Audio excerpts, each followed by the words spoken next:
What's the use of crying? You find that life is still worthwhile if you just smile. Though your heart is aching, smile even though it's breaking. When there are Inter. Tatăl tău? Nu. Ai dat complet? Da? Ce faci cu ea? Te cheamă așa?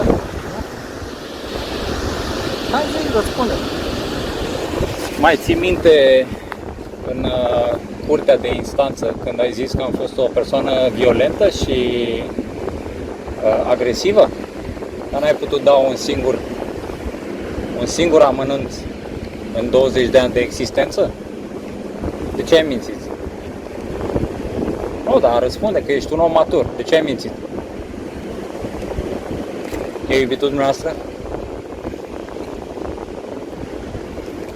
Pe mine m-a făcut violent și agresiv în instanță. Iar eu acum, întâmplător, dau peste fiul meu. Eu știu, dar nu e problema mea. Știu, eu doar vă ziceam. Pentru că el nu are curajul să vorbească, după cum vedeți. Cam așa a fost o viață întreagă. Nu vor să vorbească. Ba da, eu sunt aici dintr-o... Știți? Cunoașteți? Păi nu, prea nu prea cunoști. Vă spun eu, de 5 ani de zile sunt copiii mei în custodia lor și nu-mi dau voie să iau legătura cu ei. Ce? Să pleci.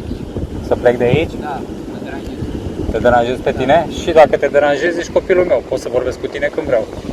Inclusiv la școală, să știi. Nu vrei? Nu? Da, poți să-mi spui de ce? Să pleci. Eu o să plec, că nu am venit special aici. Eu am venit întâmplător ca și tine să fac o plajă. Surprinzător pentru mine a fost să dau de tine. Acum că tu vrei să plec, e ok. Eu doar vreau să vorbesc cu acest om care m-a făcut violent, nu?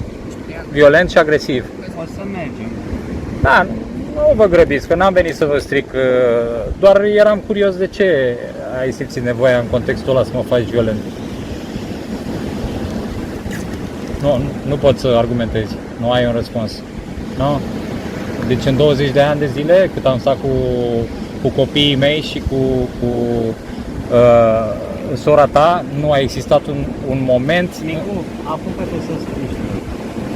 Hai să ducem. Ok, asta am vrut să văd la tine, o atitudine de om matur, un om care are proprietatea cuvintelor și poate să susțină și în afara instanței lucruri de care nu este sigur. Armin, m-am bucurat să te văd, chiar și în contextul ăsta, așa, întâmplător. Da? Știu că nu împărtășești aceleași sentimente, dar nu este vina ta, este vina acestor muștri.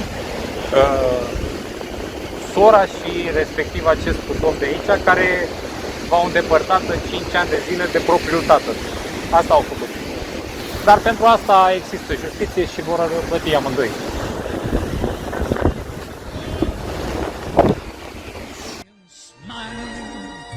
What's the use of crying? You find that life is still worthwhile if you just smile. Though your heart is aching, smile even though it's breaking. When there are clouds in the sky, you get by. If you smile through your fear and sorrow, smile